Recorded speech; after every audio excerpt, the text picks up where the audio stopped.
For people who are carers for people recently diagnosed with pancreatic cancer, I think the first thing for them to realise, and we all as medical professionals see it, their role is so important. What they do is so important. It's just as important as the doctor's role in this. Being a carer of someone with pancreatic cancer is very tough because it's one of those hard things where you're going through the same emotions, you're going through the same journey, but you're not physically having the pancreatic cancer. You're caring for someone you love, and they'll know that. But the journey for the carer can sometimes be just as tough. So you need to remember to look after yourself. It's very easy to throw yourself 110% into looking after someone at the expense of your own health. If you're well and you're healthy, you can do a better chance to care and look after that person. It's also important not to be ashamed to say, I need help. I need help dealing with this emotionally, and that's where we have a number of services available. Psychologists, support groups, PanKind, all of them can give you resources and give you advice. My name is Anna. I live in Mossman and I'm an executive assistant. I work in the city, and my journey with my mum when she was ill was very special. Mum was diagnosed with pancreatic cancer in May 2021. About a month or so beforehand, she had back pain and she slept on the lounge and sat around a little bit more than what usually she would. But then when we went to the doctors and they did the tests, they confirmed that it was pancreatic cancer. To me, a carer is just, the word says it, just caring for someone, being there for their needs, giving them that security, that comfort, the love, holding their hand. When they wake up, you being there. When they call you, you being there, because obviously they're in a position where they can't do anything.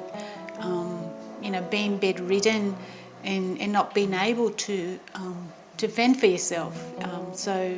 And that was my role with my mum, being able to do all of those things for her. And I never thought twice about having to do it. It was just what I wanted to do. We have to focus on the patient, but it's important that you also look after yourself. So keeping a diary and also writing down questions that they have about the disease, about the treatment are very important, because oftentimes it will be things that the person they're caring for hasn't thought of, or they were thinking of but just didn't want to ask. I think the important thing you need to ask are, what are all the options? What are the benefits and what are the side effects of each treatment? What is the outcome of this treatment? What is my prognosis? Those are the three big questions that patients and carers should be asking. When my mum was diagnosed, and at the time when we knew that it was at a point that she couldn't go through any other treatment, we made the decision that we wanted my mum to be with us till the end, and we chose for my mum to be here at home with us, with my husband and I, because it was just convenient, the space, the location and all. My mum was cared for by us.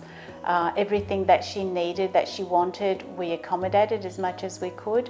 Caring can be a 24/7 job, but it's also finding the time for you to just sort of have a chance to step away and not feel guilty about that. Taking those, an hour, 2 hours, going out, just having a step away is really important for both you and the person you're looking after.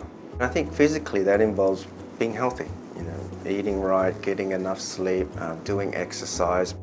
I think as a carer you need to have that time for yourself, and to be able to find what makes you happy, what brings you back to centre, whether it be go for a walk, go for a run, have a glass of wine, just spend time with your friends. You just need that time for you, because if you're not feeling good, you can't make somebody else feel good.